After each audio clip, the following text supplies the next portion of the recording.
ဒီနေ့ကျွန်တော်သမီးလေးဒီခြေတော်လေးနေနေအောင်သူကစေးုံပြတယ်သုံးလာတယ်ပြတယ်အခုရှစ်ကျင်ရွာဆိုဆရာဝန်နဲ့တွေ့တော့ခွဲရမယ်လို့ပြောတာခြေတော်လေးခြေမကြောလေးတွေခွဲဖို့မှာတမနဲ့ဟိုကြောက်ဖက်နဲ့စီးရမယ်လို့ငွေကြတော့ခွဲစိတ်ကိုက30နီးပါးဆိုကျွန်တော်တို့ဝန်ထမ်းတွေဆိုတိတ်အဆင်မပြေဘူးခုကလည်းအဆင်မပြေကြတော့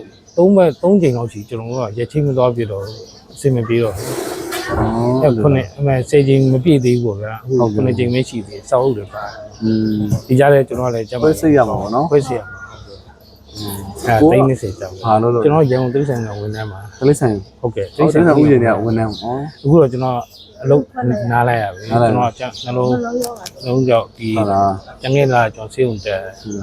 အနုံတွေးကြောကျင်းတယ်ကျွန်တော်အလုပ်မလုပ်နိုင်တော့ကျွန်တော်ထိုးစားတင်ကိုထွက်လာရတော့ဟုတ်လားနော်တော့ဆိုတော့အလုပ်တော့မရှိဘူးဒါကလေးတော့ပဲအဓိကပါပဲဒီတောသမီးလေးအစဉ်ပြေပြီးတော့ဒီခြေတော်လေးပေါ့နော်ဆရာဝန်ကလည်းအဲဒီအဆိုင်သူစီးဖို့ခွဲစိတ်ခပဲယူမယ်သူစီးဖို့ပါညာတူမယ်လို့ပြောတယ်မင်းစီကန်ဆရာဝန်လေးမင်းစီကန်ဆရာဝန်နဲ့တော့ပြီးတော့ဆွေးနွေးကြည့်တာပေါ့ဝန်ထမ်းဆိုတော့ခွဲစိတ်ခပဲ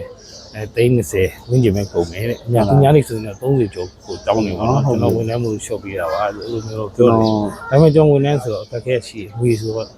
လာစာနဲ့ကိုလာစာကိုမိသားစုနေရတယ်ဒီစမပြေးတော့ဘူးအဲ့ဒါကြောင့်အခုခုလိုင်းပေါ်မှာတွေ့ရတာသူညီလန်းတောင်းကြည့်ဟုတ်ပါနော်တော့လောစေပေါ့လောစေကလေးလေးစေးဖို့လေးတခုလောစေတော့လောစေပေါ့နော်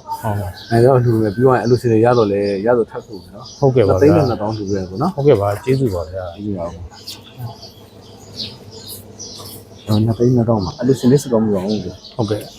အလူရှင်နဲ့ကကိုထုံးမင်းတို့ကျမ်းမှာချမ်းသာပါစေဒီကမှတူတိုင်းတန်းတယ်ပေးတယ်ဆိုလူအိုင်းနဲ့ကိုကြီးထပ်ပြီးပါကိုကြီးပဲနော်ဟုတ်ကဲ့ပါဟုတ်ပါ view ဆက်ပါဘောနော်